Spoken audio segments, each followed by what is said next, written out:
Okay, Nick Mendola, we are about 2 months into the very young Premier League season. Now's a very good time to take stock about who the biggest winners and losers are so far from what we've seen. So I guess let's start with the good stuff. Which teams have impressed and kind of had the best starts to the new season? I think the big boys, Liverpool, Man City, Arsenal, they kind of speak for themselves at the top of the table and how well they've done. Who's caught your eye and why?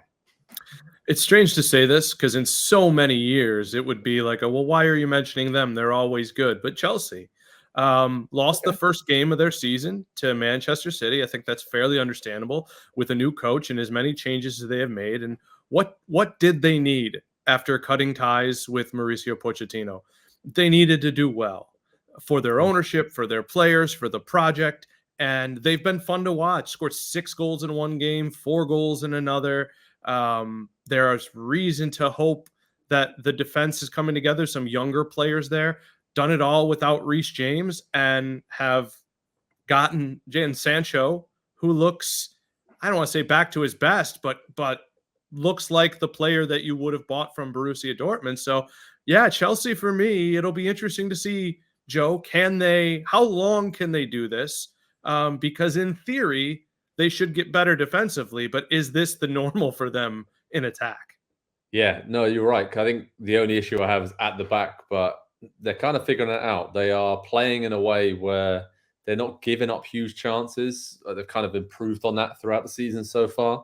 And then even like Cole Palmer, Madueke, Sancho, Jackson, like as a unit, it just flows and works really well so far. So, and then when you have Neto, Felix, and then Cuckoo to come off the bench late in the game and just have that extra impact, then my word, that is a wonderful stable of players you got there. So in theory, and you look at, I know we're big stats people here at PST. If you look at sort of the expected points and all the rest of it, Chelsea are second, only behind Liverpool so far. So really good start for them. And they got some tough games coming up after the break, and we'll learn a lot more about them. I mentioned them there, Liverpool. I'm impressed with them. Obviously, they're top of the table, but didn't see this transition from the Jurgen Klopp era to the Arne Slot era going this well and this smooth. Yes, they haven't had the hardest schedule, but this is good. This is more controlled. This is sustained.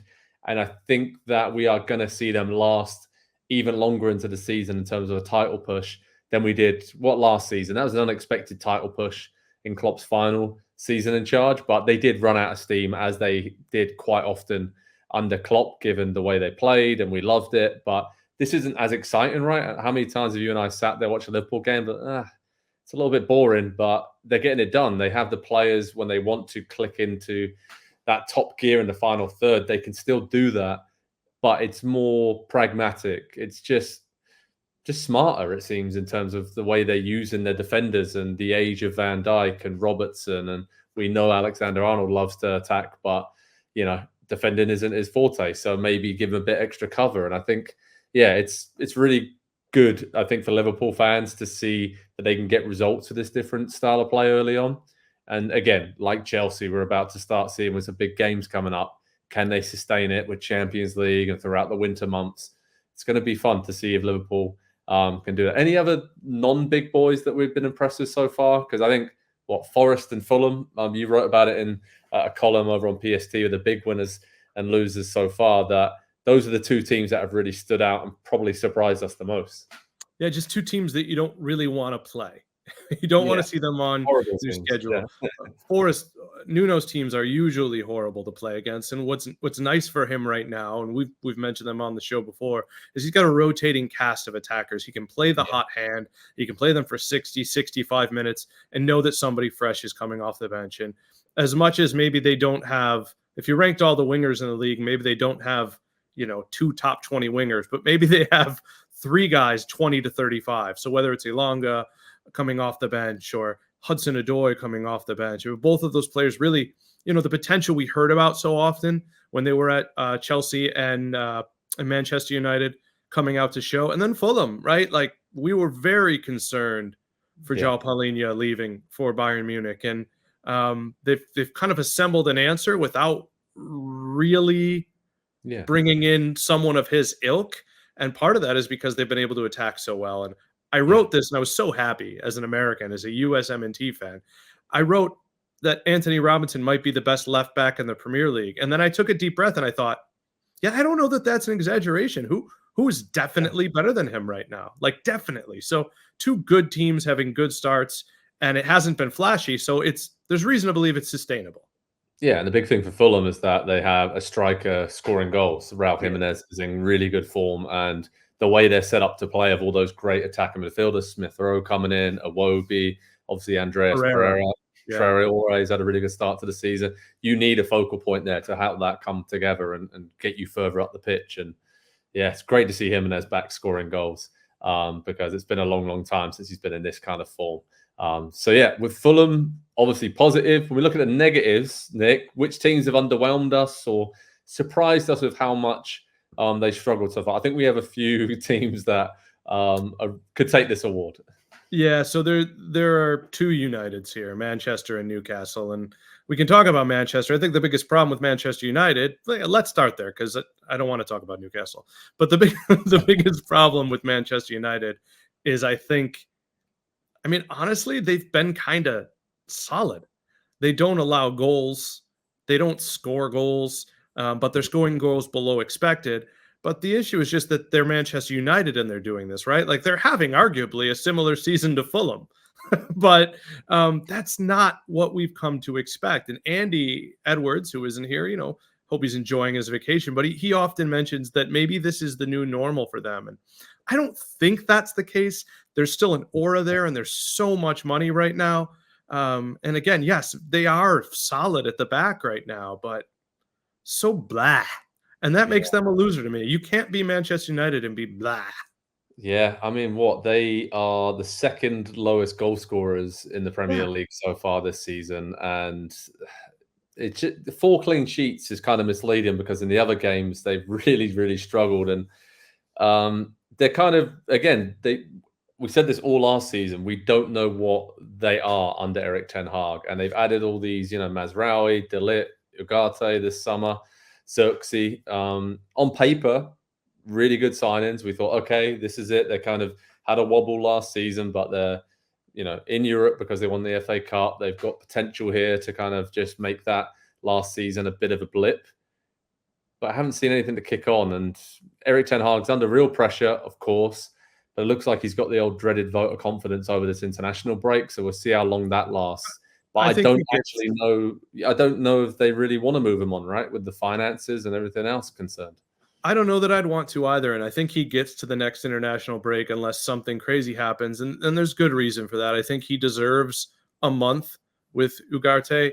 I think he deserves to see what this team looks like with Højlund and Xerxes switching off. I mean, when you haven't had your center forward and Ugarte, you're talking about a player who that was the position they targeted all summer. So you've also got all these Ajax guys who know him and are betting in. So I think he gets this month. I think it's realistic to say it could turn around. But I also think it's just as realistic to say if it doesn't, he's been given enough time.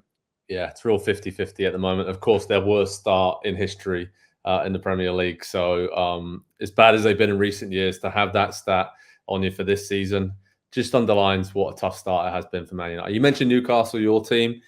Issue there is that haven't been playing well, but they've actually been picking up points. So it's kind of papered over a lot of the cracks. But long term, do you see him turning it around? Or is Eddie Howe kind of just struggling to get this team, I guess, motivated again after the Champions League qualification and all the great things that brought? It seems like the project is just kind of stalling a little bit.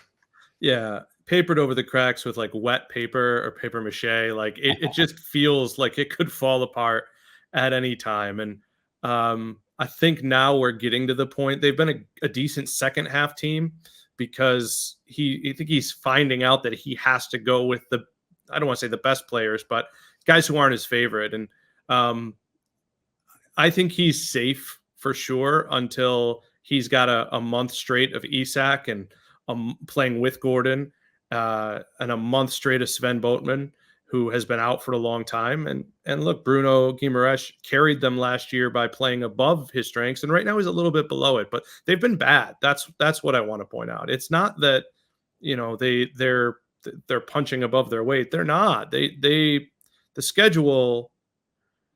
Eddie Howe has done such a good job, even when he was with the Cherries, right? He will get that draw against Man City like he got a couple of weeks ago, and it's like he's begging you to remember that when things don't look right. So, our clubs, to me, are both in an interesting situation where I wish we could trade coaches. I wish I could have Russell Martin working with this Newcastle team. And I think if Eddie Howe was reading the riot act to the bunch of underdogs, it might be a little bit pragmatic there. So why don't you call the Southampton board? All right. Let's see if we can do this. Yeah, let's see if we can do that. And that's a nice segue, actually, to a couple of teams I wanted to talk about where we really should keep a close eye on them between now and the November international break, because there's Southampton and Wolves, who are sitting the bottom two teams in the table. But Wolves have had a tough start when it comes to fixtures, but we kind of saw this coming from the end of last season when the way they struggled. They lost Neto and Kilman over the summer months. Gary O'Neill is under real pressure. I think just defensively, they look like they're going to concede 3 or 4 goals every game. And yeah, at the start of the season, I really felt like this is going to be a tough start for Wolves. And it has been. They're bottom of the table. They're winless. And some tough games again coming up. The fixture computer was not kind to them this summer. So I just wonder if Gary O'Neill's going to last that, because you start getting to 10, 11, 12 games without a win to start a season.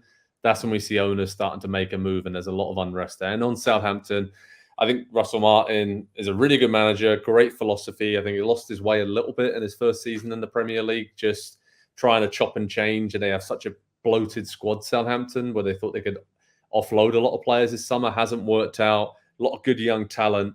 And I think now it's just about being brave. And they have 3 games coming up in this next block where they really need to get some wins on the board. And if they do that, I think we've seen it before, right?